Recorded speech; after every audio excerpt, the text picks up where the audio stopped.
Morning with Farah. Welcome back ATV morning with फरा में खुश आमदीद। सो आज हम मिल रहे हैं अपने होम्योपैथिक डॉक्टर तारिक से। डॉक्टर तारिक यूके क्वालिफाइड हैं और उसके साथ साथ अवार्ड भी इनको यूके की पार्लियामेंट से मिला हुआ है। आज हम उनसे जानेंगे कि होम्योपैथिक में मसल्स का और हड्डियों का जो मसला होता है, जिसे पट्ठों और जोड़ों की कमज़ोरी या हड्डियों की कमज़ोरी कहा जाता है, और उसमें बेशुमार अंडर दिस अम्ब्रेला मसले आते हैं जो कि हम आपके साथ डिस्कस करते रहें।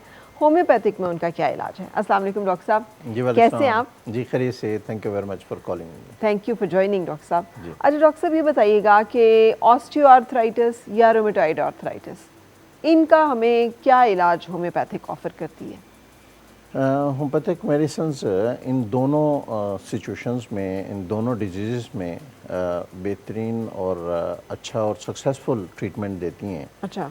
और ये देखा जाता है कि पेशेंट जो है वो कितना सीवियर है, और क्योंकि जो पेशेंट आते हैं वो माइल्ड सिचुएशन में होम्योपैथिक की तरफ कम ही आते हैं जी।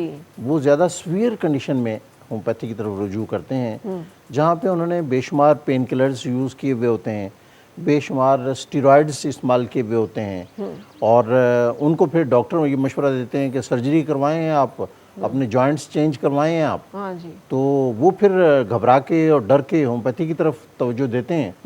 ये सूरत जो है वो काफ़ी सीवियर कंडीशन होती है, काफ़ी क्रॉनिक कंडीशन होती है, लेकिन ऐसी कंडीशन में भी होम्योपैथी बहुत अच्छा सोल्यूशन देती है। ठीक है। और यही देखना होता है कि क्या पेशेंट जो है वो क्या सिम्टम्स डिस्प्ले कर रहा है, और क्या उसकी जो है वो स्टेट ऑफ डिजीज़ क्या है। ठीक है। ये सारा कुछ देख के जब मेडिसिन देते हैं तो दोनों सूरतों में वो मेडिसिन अपना काम करती है। डॉक्टर साहब, एक जो बहुत मसला हमारी सीनियर सिटीजन्स को आता है, बुज़ुर्गों को आता है, वो है ख़ास तौर पे हमारे घुटने के जो है मसले, कि घुटने में दर्द होती है, मोबिलिटी ख़त्म हो जाती है, उठने बैठने से तकलीफ़ होती है, पेन किलर्स खाते हैं, पेन किलर्स खाएं तो मैदे के मसले या और बहुत सारे मसले जो हैं वो होते हैं, लेकिन इसके अलावा और कोई ऑप्शन नहीं होती।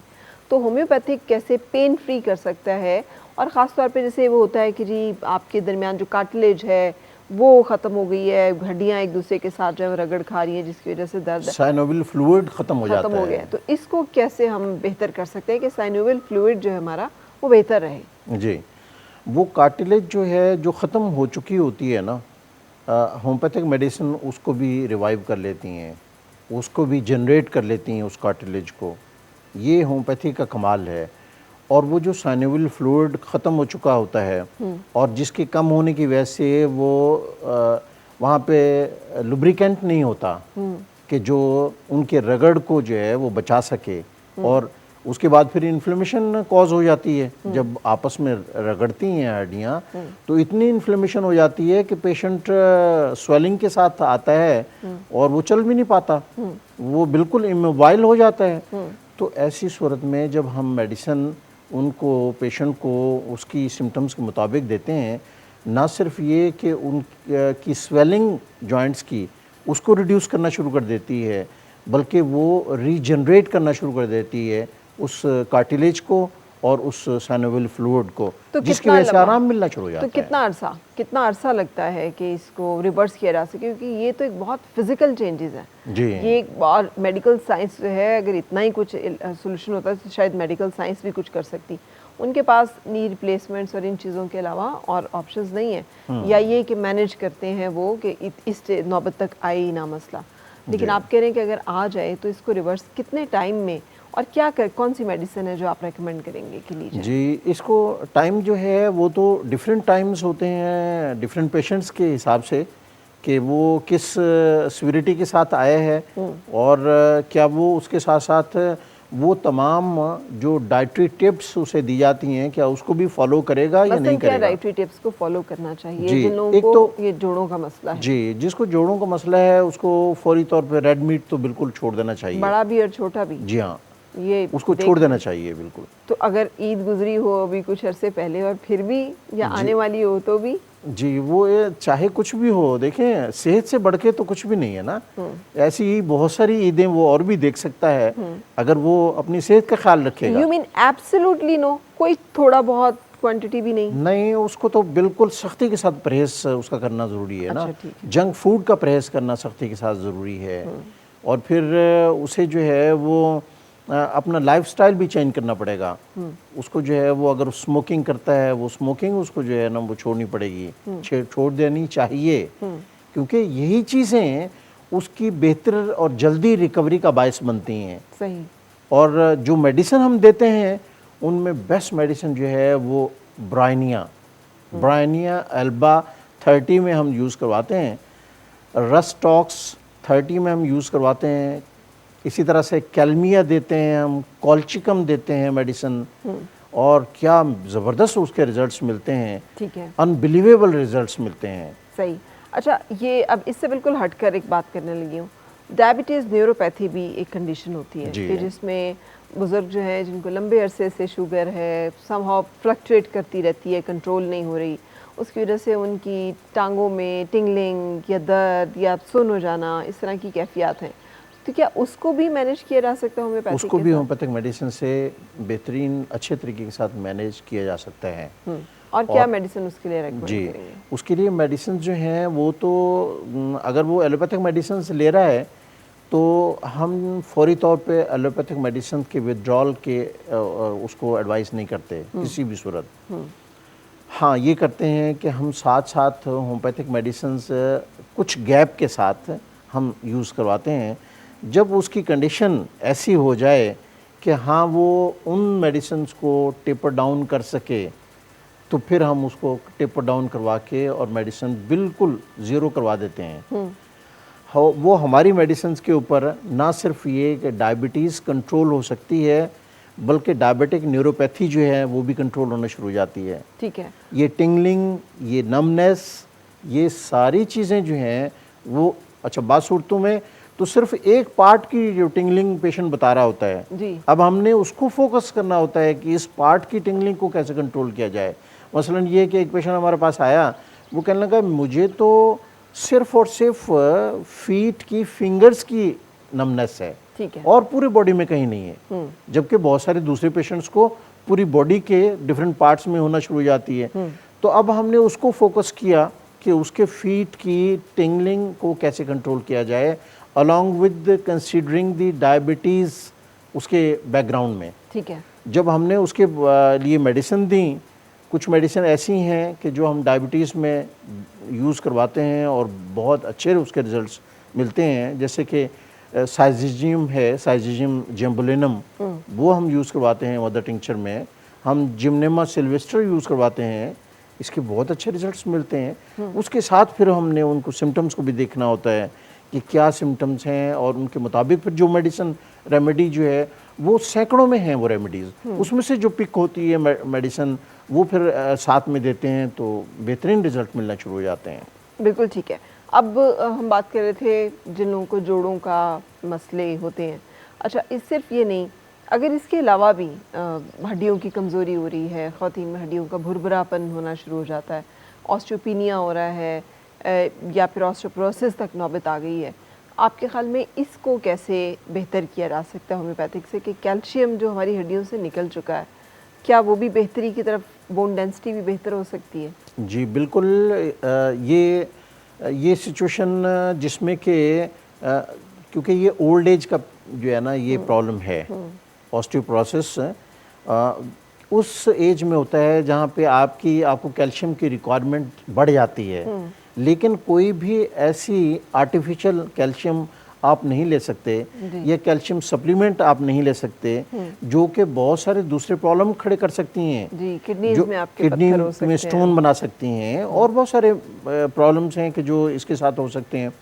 ऐसी सूरत में फिर हम जो मेडिसिन यूज़ करवाते हैं वो ना सिर्फ ये कि उस कैल्शियम की डेफिशिएंसी को पूरा करती है, बल्कि बोन्स की ब्रिटलनेस को भी जो है ना वो ठीक करती है। अच्छा। उसकी कमज़ोरी को दूर करती हैं वो मेडिसिन्स, उसको स्ट्रॉन्ग बनाती हैं, और फिर उन पेशेंट्स में वो प्रॉब्लम्स जो कि इन प्रॉब्लम्स के यानी इन डिजीज़ की वजह से हुए हैं वो आहिस्ता आहिस्ता बेहतर होना शुरू हो जाते हैं। मसलन उसकी मूवमेंट बेहतर होना शुरू हो जाती है पेशेंट की। पेशेंट जो है वो ज़्यादा कॉन्फिडेंस के साथ कोई भी काम कर सकता है, क्योंकि उसको ये अंदाज़ा होना शुरू हो जाता है कि अब मेरी हड्डियाँ पहले से मजबूत होती जा रही हैं। ठीक है। एक मेडिसिन है रूटा, वो ख़ास तौर पे हम इसके लिए यूज़ करवाते हैं और वो बेस्ट मेडिसिन है, हड्डियों को इतना मजबूत करती है कि पेशेंट खुद फील करने लगता है कि मेरे प्रॉब्लम्स बाकी जो हैं वो सॉल्व होते जा रहे हैं। अच्छा, अब ये जो कैफियत है, कमज़ोरी, नकाहत फील करना, हड्डियों में दर्द रहना या ग्रोइंग पेन्स जैसे बच्चों को होती हैं, वो तो खैर एक अलग चीज़ है, लेकिन ये भी क्या ट्रीट होती हैं होम्योपैथिक के साथ कि जिन लोगों को हड्डियों में एक जनरलाइज दर्द हो, वो कहें कि हमें फील होती है, पेन दुखता है हमारा जिस्म? जी हाँ, हड्डियों की जनरलाइज पेन है तब भी, और अगर पर्टिकुलर ये डिजीज़ जिनका आपने जिक्र किया तब भी उनके लिए अलग से मेडिसिन होंगी।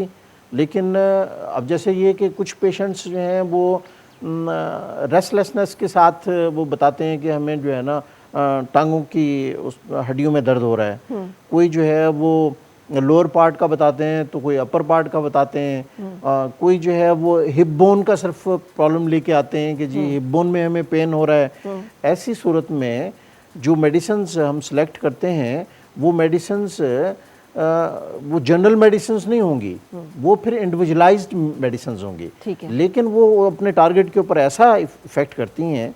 अभी पिछले दिनों एक पेशेंट जो है वो बहुत ज़्यादा ट्रीटमेंट लेके आ चुके थे, उन्होंने नेसेड्स भी यूज़ किए हुए थे, तो स्टीरॉयड भी यूज़ किए हुए थे, और उन्होंने अमेरिका भी जाना था अपनी बेटी के उसके लिए कन्वोकेशन के लिए, लेकिन जो है वो प्रॉब्लम से बचे नहीं उसके बावजूद कि ये सब कुछ इस्तेमाल कर लिया, और हमने मेडिसिन दी और अल्हम्दुलिल्लाह वो उनका problem with in couple of days वो रिकवर हुआ, और जिसकी वजह से वो फिर अपनी एक्टिविटीज़ को कंटिन्यू रखने में कामयाब हो गए। अच्छा डॉक्टर साहब, एक और प्रॉब्लम जिसको मेडिकल साइंस जो है वो फिब्रोमाइल्जिया कह रही है आजकल जी, या क्रॉनिक फटीग सिंड्रोम कह रही है, जो ख़वातीन कंप्लेंट्स करती थी कि पट्ठों में दर्द होता है, खिंचाव होता है, जिस्म में मुख्तलिफ पॉइंट्स हैं जिन पॉइंट्स के ऊपर दर्द होता है और वो निढाल हो जाती है, उसमें ब्रेन फॉग भी है कि आपका जहन भी सही कंसंट्रेट नहीं कर सकते, आप काम नहीं कर सकते।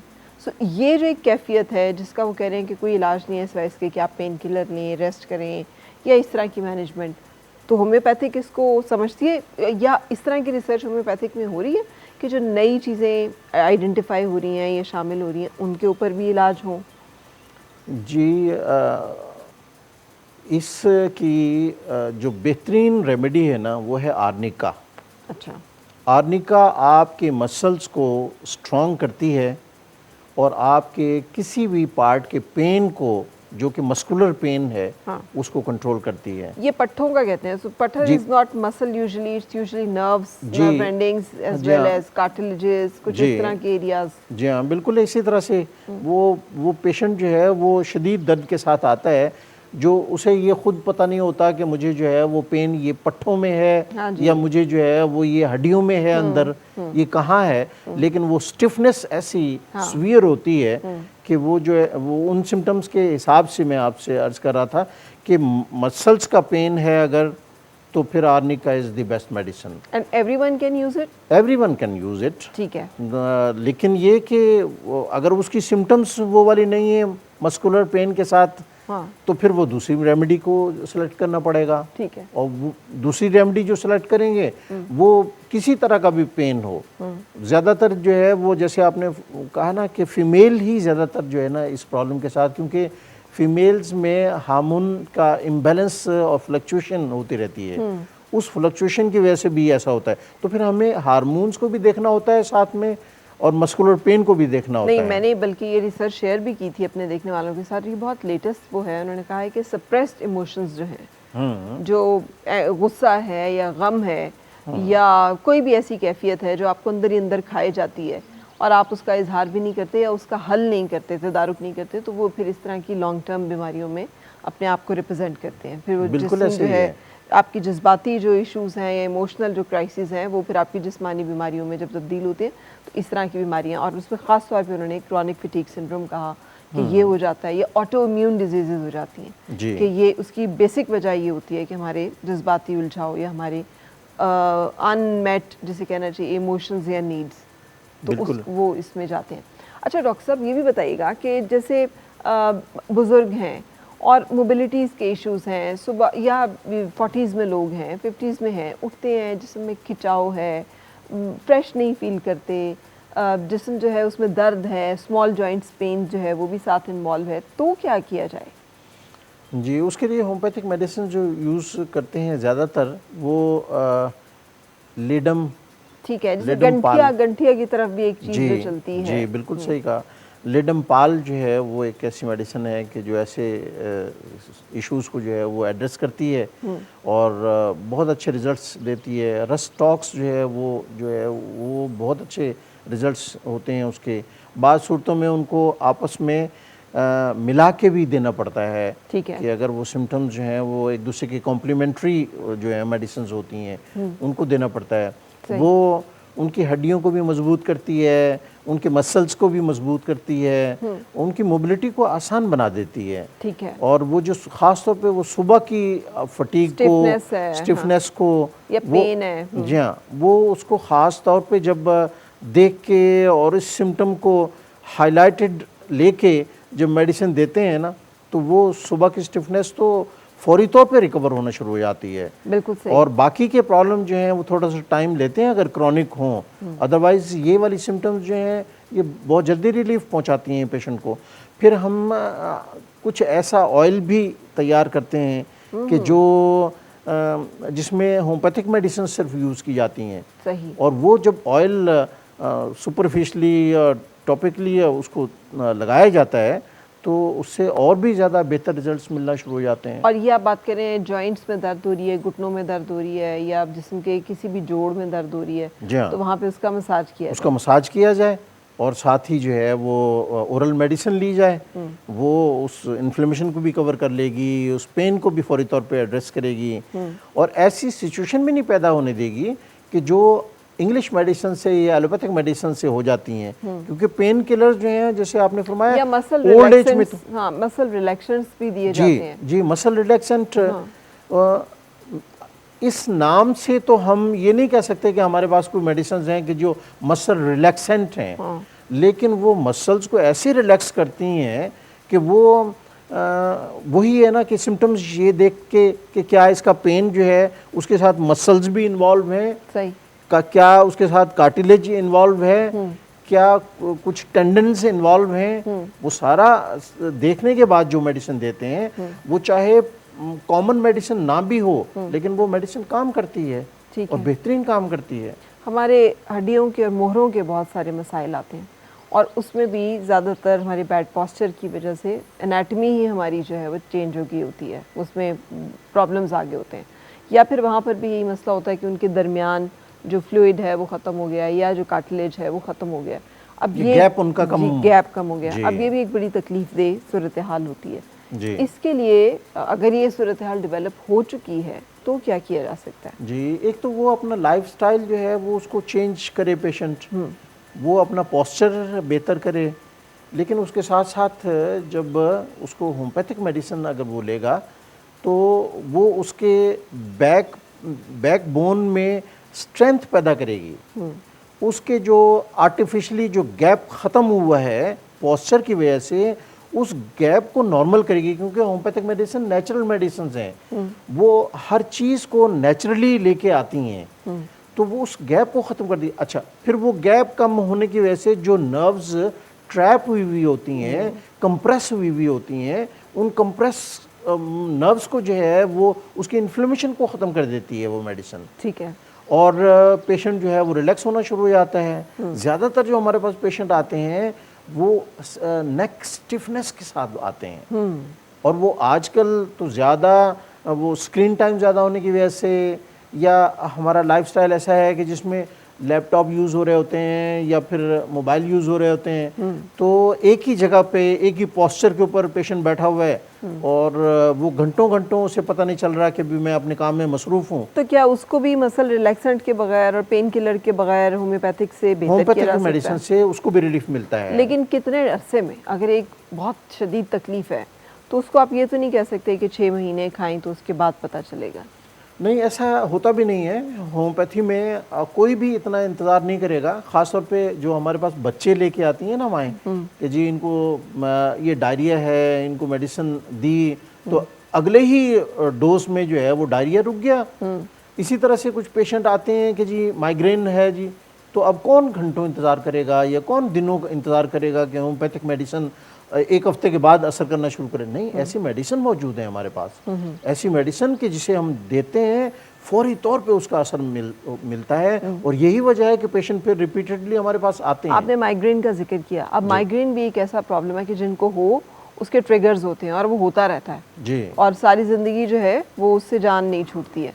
तो आप समझते हैं कि होम्योपैथिक ऐसे लोगों को भी हेल्प कर सकता है? ऐसा ज़बरदस्त सोल्यूशन देती है माइग्रेन के पेशेंट के लिए। तो माइग्रेन जो है वो कोई भी इंग्लिश मेडिसिन या कोई भी दूसरे तरीका इलाज से मुकम्मल तौर पे जान नहीं छोड़ता है।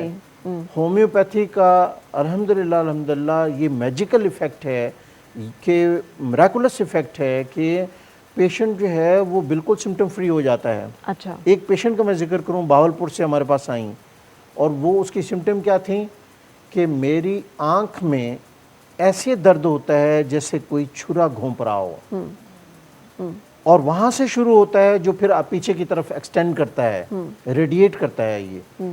अब उसकी इस सिम्टम को लेके देख के हमने जो है वो उसको मेडिसिन दी और अल्हम्दुलिल्लाह अल्हम्दुलिल्लाह आज भी वो पेशेंट बावलपुर से हमारे पास भेजती हैं, लेकिन वो खुद सिम्टम फ्री हैं, लेकिन उनको कोई प्रॉब्लम नहीं है। यानी एक दफ़ा आपने उन्हें मेडिसिन का कोर्स करवाया तो उसके बाद फिर उन्हें उसके दोबारा बाद लेने की ज़रूरत नहीं पड़ी, अच्छा। अभी तक उनको ज़रूरत नहीं पड़ी। अब बल्कि जैसे मैं एक कौन सी- पार्लियामेंटेरियन का मैं जिक्र करूंगा आपसे कि वो खातून हमारे पास आई और वो कहने लगी मुझे बचपन से है और मैं अपने सेशन के दौरान 8-8 पॉन्स्टॉन खाती हूँ, तब मैं सेशन में बैठ सकती हूँ। तो हमने फिर वो ट्रीटमेंट शुरू किया, उनको इतना रिलीफ मिलना ये शुरू ऐसी हुआ। कौन सी मेडिसिन है जिसका आप जनरली लोगों को रेकमेंड करना चाहेंगे जो माइग्रेन के मसले का जी, शिकार है? माइग्रेन की कोई एक मेडिसिन बिल्कुल भी नहीं है, लेकिन स्पाइजेलिया लेफ्ट साइडेड माइग्रेन के लिए देते हैं, सेंगुनेरिया को हम राइट साइडेड माइग्रेन के लिए देते हैं, लैकेसिस हम देते हैं लेफ्ट साइडेड माइग्रेन के लिए जिसके साथ उसका स्ट्रेस भी इन्वॉल्व हो और उसकी बहुत सारी दूसरी सिम्टम्स भी इन्वॉल्व हों।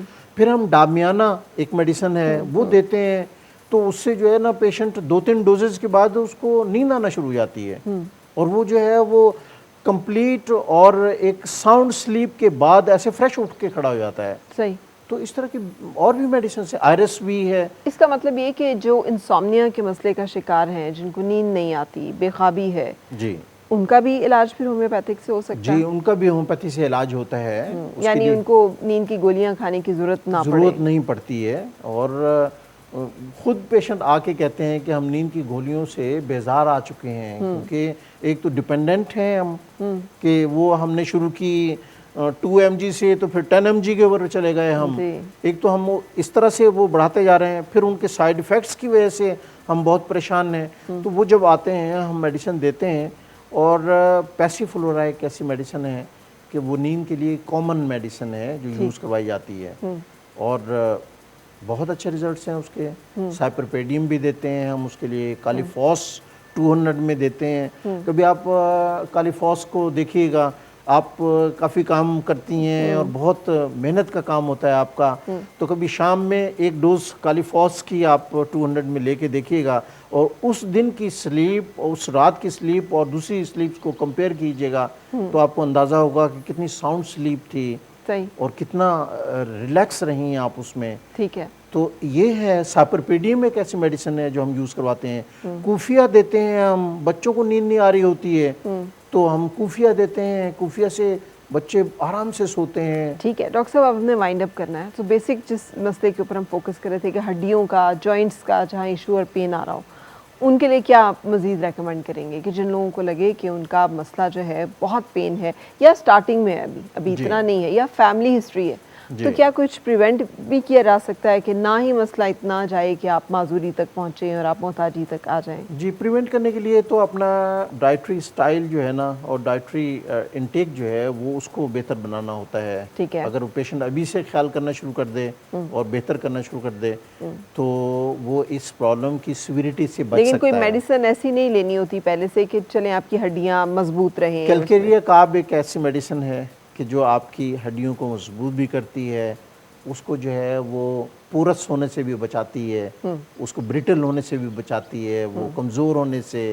और वो ये कैलकेरिया काब एक बेस्ट मेडिसिन है। वैसे ये कि काली काब भी यूज़ होती है इस मकसद के लिए। जो रूटा ख़वातीन यानी दूध या इन कैल्शियम का इंटेक उनका अच्छा नहीं है तो वो ये ले सकती हैं, वो ये ले सप्लीमेंट सकते के हैं, वो ये ले सकते हैं और इसका बहुत अच्छा रिजल्ट मिलता है। और ऐसे पेशेंट को जो है वो बचाया जा सकता है हड्डियों की उन बीमारियों से। जी बिल्कुल। रूटा भी मैंने जैसे अर्ज़ की थी, रूटा भी एक बेस्ट मेडिसिन है इसके लिए। रूटा से भी बहुत सारे मसाइल को बचाया जा सकता है, हल किया जा सकता है। Thank you very much doctor Tariq, आप हमारे साथ रहे एज होम्योपैथिक फिजिशियन। आपने उनसे बहुत सारे जो है ट्रीटमेंट ऑप्शंस डिस्कस किए। आई होप कि आप इनको ट्राई करके फाइंड आउट कर सकते हैं कि कौन सा आपके लिए सूटेबल है। And the best thing is कि आप किसी अच्छे होम्योपैथिक फिजिशियन से कंसल्ट करें ताकि आपके मसाइल का बेहतरीन हल हो सके। और यहाँ पे हम रुकेंगे एक ब्रेक के लिए। ब्रेक के बाद आपसे मिलेंगे अपने मेहमानों के साथ।